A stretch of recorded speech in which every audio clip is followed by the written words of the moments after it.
IM Salt Lake বা IM new town বা এই যে আইএম কলেজটা আছে, এটার তো অনেক নাম শুনেছি, অনেক অ্যাডভার্টাইজমেন্টও দেখতে পাই, অনেক ইউটিউব চ্যানেলসও দেখেছি, ভিডিওস আপলোড করা হয়। এটাকে টপ 3 ইঞ্জিনিয়ারিং কলেজ, মানে যেগুলো প্রাইভেট কলেজ আছে দাদা, তার মধ্যে কনসিডার করা হয়। তো আমি কি আইএম এ অ্যাডমিশন নিয়ে নেবো, নাকি আমি ডাব্লিউবিজি এর জন্য যে আলাদা কলেজেসগুলো আছে তার জন্য ওয়েট করবো? তো এই ভিডিওটা ভালোভাবে শুনবে। এই ভিডিওতে আমি A to Z অব্দি যা তোমাদের ডাউটস আছে এই আইএম ভার্সেস আদার কলেজেস রিলেটেড, সেটা কিন্তু ক্লিয়ার করে দেবো। দেখো, আইএম আগে কিন্তু ডাব্লিউবিজি এর আন্ডারে নিজের যা আর কি অ্যাডমিশন প্রসেস সেটা করতো। হ্যাঁ, ওদের নিজেদেরও অ্যাডমিশন হতো আইএম যেই দিয়ে, বাট একটা সার্টেন পার্সেন্টেজ, বাকিটা পুরোটা ডাব্লিউবিজি থ্রু দিয়ে যেত। লাস্ট ইয়ার থেকে আইএম সম্পূর্ণ ইন্ডিপেন্ডেন্ট হয়ে গেছে, মানে ওরা নিজেদের যে অ্যাডমিশন আছে সেটা এখন নিজেরাই করে, নিজেদের এক্সাম দিয়ে, নিজেদের এমকিউ কোটা দিয়ে পর, সেটা আইএম সল্টলেক হোক কিংবা আইএম নিউ টাউন হোক। এবার কলেজটা কিরকম সেটা আমি বলবো, বাট তার আগে এটা তো আমাদের বলতে চাই যে দেখো, আইএম এ যদি তুমি অ্যাডমিশন নিতে চাও, সেটা আইএম যেই একটা প্রসেস আছে বা আইএম এর নিজস্ব এমকিউ কোটা হয়, যেটা থ্রু দিয়ে তুমি যাও না কেন, তার একটা মিনিমাম কস্ট হচ্ছে 7 থেকে 8 লাখ টাকা, আমি যতটুকু জানি। এবার ডিপেন্ড করে কোন ব্রাঞ্চে যাচ্ছ, আইএম নিউ টাউনে যাচ্ছ নাকি আইএম সল্টলেকে যাচ্ছ।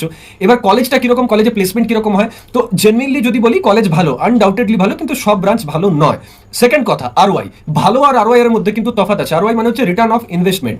আমি 1 লাখ টাকা দিয়ে আইফোন কিনলাম, 1 লাখ টাকা দিয়ে মাইক্রোম্যাক্স কিনলাম, দুটোর মধ্যে কিন্তু তফাৎ আছে, ঠিক আছে? Try to understand. এবার আমি যে সত্যি কথাগুলো বলছি এই ভিডিওতে, এটা তোমাদের ইউটিউবের মধ্যে কেউ বলবে না, কারণ each and everyone is connected with all this direct admissions and MQ quota things, ঠিক আছে? They get commissions for making those kind of videos. But আমি চেষ্টা করি জেনুইনলি অনেস্টলি তোমাদেরকে গাইড করার, আর তার জন্যই প্রতি বছর কয়েক লাখ স্টুডেন্টস আমাকে ফলো করে এবং আমার মেন্টরশিপে জয়েন করে। ব্যাপার হচ্ছে দেখো, তুমি কত লাখ টাকা খরচা করছো সেটা কিন্তু ডিপেন্ড করছে। যদি তোমার ফিনান্সিয়াল কন্ডিশন ভালো না হয়, তাহলে আমি তোমাকে বলবো তুমি অ্যাডমিশন নেবে না। বোঝা গেছে কি বললাম? এবার তুমি জিজ্ঞাসা করো না যে দাদা কেন, দাদা আইএম কি ভালো কলেজ নয়, দাদা আমি ডাব্লিউবিজিতে পড়িনি কিছু, দাদা কি করবো? তাহলে আমি আবারও বলছি তুমি অ্যাডমিশন নিও না, ঠিক আছে? কেন নেবে না, কি করবে পরে গিয়ে, সেটা আমি গাইড করি। ডাব্লিউবিজিতে প্রিপারেশন ভালো নেই তাতে কোনো সমস্যা নেই, যদি প্রিপারেশন ভালো নেই অ্যাটলিস্ট কিছু তো র্যাঙ্ক আসবে, যাই র্যাঙ্ক আসুক না কেন, তার মধ্যেও ডাব্লিউবিজি থ্রু দিয়ে যে কলেজেসগুলোতে অ্যাডমিশন হয় সেখানে ঠিকঠাক ব্রাঞ্চে তোমার কম ফিসের মধ্যে অ্যাডমিশন হয়ে যাবে। যদি তোমার টিএফডব্লিউ বা ইডব্লিউএস থাকে তো ওখানটাতে একটা বিশাল বড় তুমি কিন্তু বেনিফিট পাবে। ওকে, থার্ড থিং ইজ দ্যাট, তুমি যদি ডাইলেমা সিচুয়েশন আছো, মানে তুমি একজন ভালো স্টুডেন্ট বাট তুমি কনসিয়াস এটা নিয়ে যে দাদা আমি একটা টপ কলেজ যদি না পাই তাহলে কি হবে দাদা, তাহলে তো আমার প্লেসমেন্ট হবে না। তো তুমি যদি একটু ভালো স্টুডেন্ট হও, মানে অ্যাটলিস্ট 10,000 র্যাঙ্ক আনার মতো কি 15,000 র্যাঙ্ক আসার মতো, তাহলে তোমার একটা সরকারি কলেজে যে কোনো ডিসেন্ট ব্রাঞ্চ হয়ে যাবে। লো গভর্নমেন্ট কলেজও হয়, তারও টপ ব্রাঞ্চ হলেও হবে। তাছাড়াও রাউন্ড 1 আছে, রাউন্ড 2 আছে, যদি মপাপ হয় তো মপাপ আছে, ডিসি আছে, মানে দেয়ার আর অপশনস। এবার তাহলে আইএম এ কারা অ্যাডমিশন নেবে?